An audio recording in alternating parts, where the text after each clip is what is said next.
More than 1 million Americans went to sleep last night in a vehicle, not a shelter, not a friend's couch. A car, parked on a side street, a church lot, or behind a 24-hour store, engine off, windows covered, trying to make sure nobody noticed. And here is the thing that makes this different from what most people assume. Many of them have jobs. Some have kids in school. Others are retired after decades of work. They don't look like the cultural image we have of homelessness. And that is exactly why this crisis keeps growing. The people caught inside it look just like everyone else, completely blending into the background of a system that is quietly fracturing. Today we are going to walk through exactly what is happening, who it is happening to, and why the institutions that were supposed to prevent this have failed so completely. Let us start with the number the federal government doesn't talk about much. Every year, the Department of Housing and Urban Development releases a homeless count, a single-night snapshot meant to represent the full scale of the problem. But here is what that count actually measures. People in shelters and people visibly sleeping on streets. It does not count the family in the minivan parked 2 blocks from the elementary school. It does not count the man sleeping in his truck outside the warehouse where he works the early shift. It does not count anyone who has decided deliberately to stay invisible. And that invisibility is not an accident. It is a survival strategy. Families living in vehicles rotate locations every few nights to avoid being noticed. They choose quieter residential streets, keep curtains across the windows, and leave before dawn. They do everything possible to look like they belong, because the alternative is a fine, a tow, or something much worse. Researchers believe the true number of Americans sleeping in vehicles on any given night is dramatically higher than what official data shows.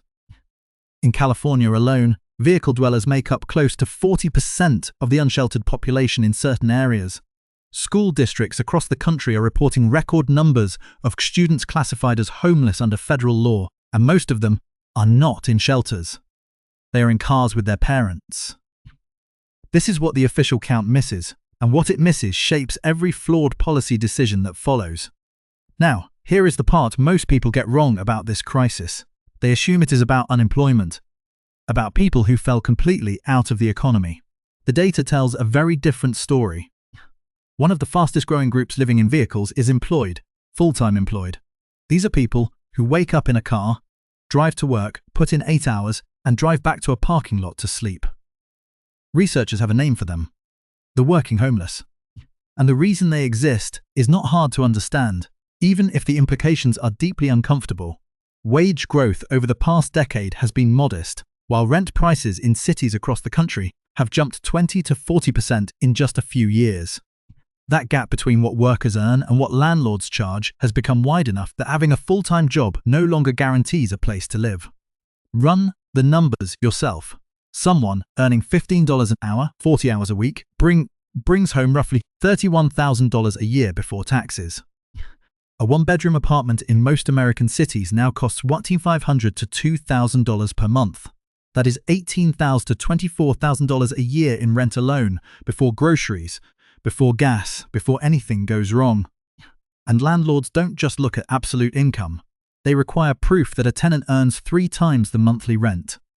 A worker bringing home $2,400 a month cannot qualify for an apartment listed at $900.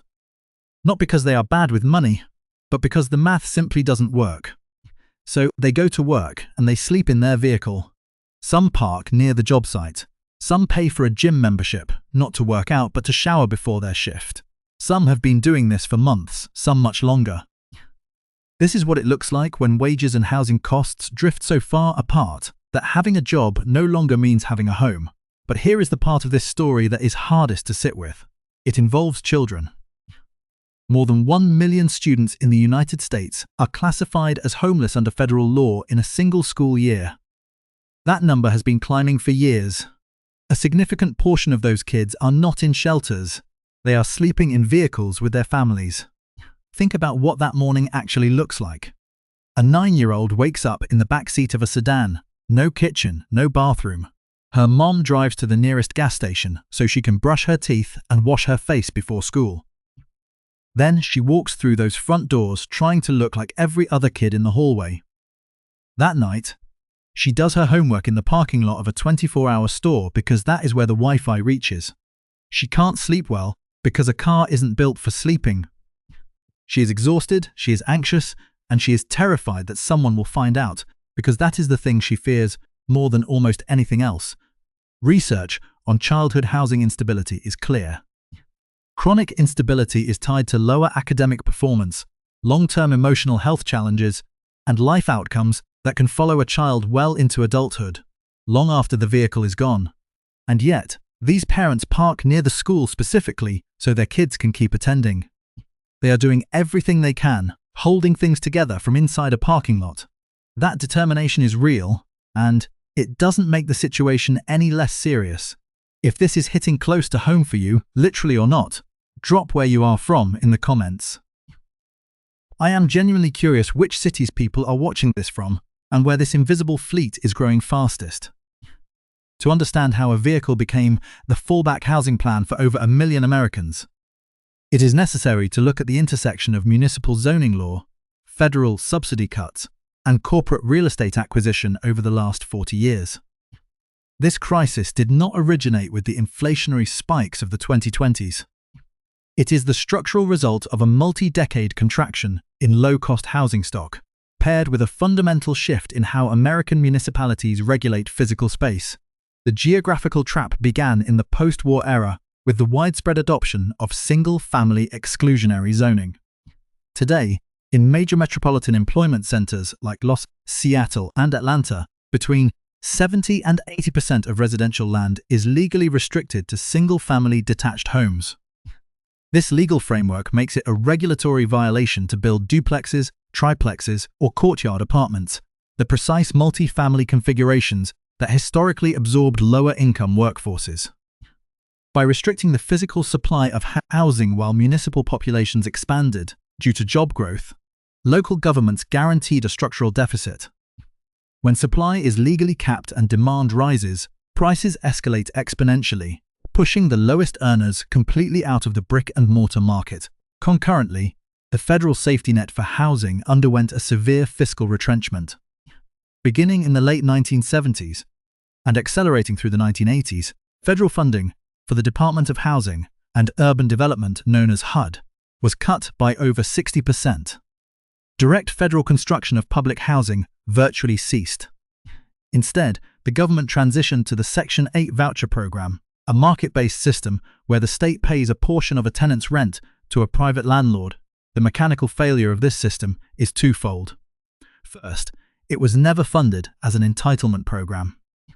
Unlike food stamps or Medicaid, where anyone who qualifies by income receives the benefit, Section 8 is capped by annual congressional appropriations. Today, only 1 in 4 households nationwide that qualify by income actually receive a voucher. In cities like New York, Houston, and Miami, the waiting lists for a voucher span 7 to 10 years, and many municipal housing authorities have closed their waiting lists entirely because the backlogs are unmanageable. Second, even when a family secures a voucher, municipal law in many states allows landlords to legally refuse to accept them. In tight rental markets, private landlords routinely reject voucher holders in favor of market-rate tenants, rendering the federal subsidy useless. The family holds a government commitment for housing aid, but has nowhere to spend it. The 2008 foreclosure crisis accelerated this trajectory by shifting the ownership structure of American residential real estate. Following the collapse of the subprime mortgage market, institutional investors, private equity firms, and hedge funds entered the single-family housing market at scale. Firms like Blackstone, Invitation Homes, and American Homes 4 Rent purchased hundreds of thousands of foreclosed single-family homes across the Sunbelt and West Coast.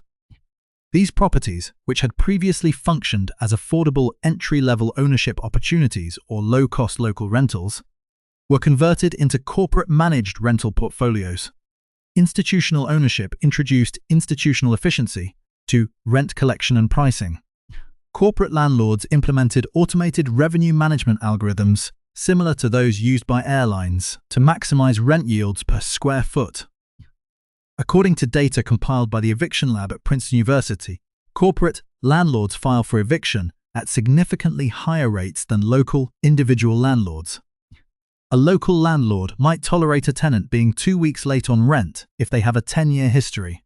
An algorithmic system automatically generates a 3-day notice to quit or pay the moment a digital payment clears past the grace period. This institutionalization of the rental market removed the informal flexibility that historically kept fragile households from falling onto the street. The final component of the geographic trap is the criminalization of vehicular residency itself. As the number of people displaced by rising rents grew, municipalities did not adjust zoning or build municipal parking infrastructure. Instead, they passed ordinances banning the act of sleeping in a vehicle. Across the United States, more than half of all cities surveyed by the National Law Center on Homelessness and Poverty have active bans on vehicular living. In Los Angeles, Municipal Code Section 8502 prohibits living in a vehicle on residential streets at any time, and on commercial streets between the hours of 9 p.m. and 6 a.m. In San Diego, the Vehicle Habitation Ordinance levies fines of up to $500 and carries the threat of vehicle impoundment for consecutive violations. This creates an absolute geographic and legal contradiction. A delivery driver or a certified nursing assistant cannot afford an apartment within a 50-mile radius of their workplace due to exclusionary zoning and corporate rent pricing. They purchase a vehicle to maintain their employment. However, the city where they work makes it an arrestable offense or a towable offense to park that vehicle overnight. If the vehicle is towed because the owner cannot pay accumulated parking citations, they lose both their shelter and their means of earning an income. The asset that was keeping them stable becomes the mechanism of their absolute destitution. This is not a failure of personal budget management. It is a highly documented, legally enforced geographic trap where economic necessity forces people into vehicles and municipal policy systematically penalizes them for existing within them. The friction between municipal enforcement and the reality of vehicular residency has culminated in an escalating series of legal battles, policy shifts, and direct confrontations over physical space. In June 2024, the Supreme Court of the United States issued a landmark ruling in City of Grants Pass v. Johnson. By a 6-3 majority, the court held that municipal ordinances penalizing homeless individuals for sleeping outside or in vehicles do not violate the Eighth Amendment's prohibition against cruel and unusual punishment. This decision effectively overturned lower court protections on the West Coast that had previously barred cities from enforcing sleeping bans unless they could provide adequate shelter beds.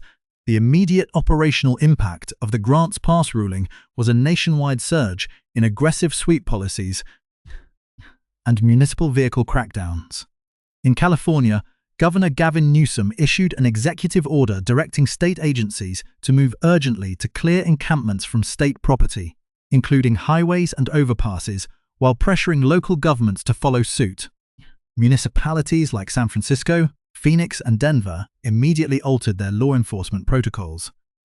Parking enforcement units, backed by local police, began conducting coordinated operations to clear RVs and passenger vehicles from industrial sectors and public parks. However, clearing a vehicle from a public street does not eliminate the physical vehicle or the occupants inside it. It merely displaces them into a more precarious legal terrain. When a city enforces a strict no parking zone or a vehicular habitation ban, vehicle dwellers are forced to move into commercial parking lots, unincorporated county lands, or hidden spaces behind 24-hour retail centers. In response, major corporate retailers like Walmart, which historically maintained informal corporate policies, allowing overnight parking for travelers and RVs, have systematically altered their security measures. Private security firms are now routinely contracted to use tow notices, physical barriers, and digital license plate readers to clear lots between midnight and 5 a.m. This constant displacement has triggered a sharp rise in vehicle impoundments. Under most municipal traffic codes, a vehicle with 5 or more unpaid parking citations can be legally impounded by the city. For a working homeless family, these citations accumulate rapidly due to the conflicting overnight restrictions. Once a vehicle is towed, the financial barrier to recovery is insurmountable for an individual living paycheck to paycheck. The owner must pay the original fines, the administrative tow fee, which frequently ranges from $200 to $400, and daily storage fees that average $50 to $100 per day. If the vehicle is not redeemed within 30 to 45 days, state laws authorize the towing company to sell the vehicle at public auction to recover costs. When this occurs, the occupant loses their primary financial asset, their tools for work, and their physical shelter simultaneously. To mitigate this structural collapse, a fragmented network of non-profit organizations and progressive municipalities has developed an alternative framework known as safe parking programs. These programs utilize secured, monitored lots, often belonging to churches, municipal agencies, or non-profit centers, where individuals registered with the program can park their vehicles overnight without the threat of citation, towing, or violence. Programs like the Safe Parking LA initiative in Los Angeles and the New Beginnings program in Santa Barbara provide on-site security, portable restrooms, hand-washing stations, and access to housing navigators.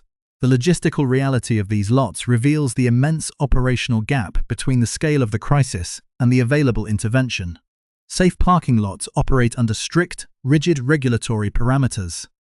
Participants must submit to background checks, verify that their vehicles are currently registered and operational, and prove they possess valid insurance and driver's licenses. Vehicles must enter the lot between 6 p.m. and 8 p.m. and must vacate the premises by 6 a.m. or 7 a.m. every morning. For a mother with school-age children or a worker on an irregular night shift, these hours introduce intense logistical stress. Furthermore, demand vastly outstrips capacity. In major cities, safe parking programs offer fewer than 500 total spaces for populations of vehicle dwellers estimated to exceed 10,000. The vast majority of vehicular residents remain entirely exposed on public streets. The data tracking the healthcare outcomes of this population confirms a rapid, systemic deterioration of public health. A study published by researchers at the University of Washington found that individuals living in vehicles suffer from accelerated rates of cardiovascular disease, respiratory infections, and severe sleep apnea, directly tied to the structural conditions of their shelter. A standard passenger sedan is completely uninsulated against environmental extremes. Exceeding 100 degrees during summer months, or falling below freezing during winter, the human body experiences sustained systemic stress. To manage these environments, occupants are forced to make high-risk trade-offs. Running a car engine continuously to operate the climate control system consumes roughly 1 gallon of fuel every 2 hours, draining scarce financial resources. It also accelerates mechanical wear, introducing the catastrophic risk of an engine failure that would instantly render the shelter unlivable. Alternatively, individuals rely on portable propane heaters inside enclosed vehicles, creating an immediate acute risk of accidental carbon monoxide poisoning or electrical fires. Data from metropolitan fire departments indicates a statistically significant increase in vehicle fires located in commercial and industrial zones during the late-night hours over the last 3 years.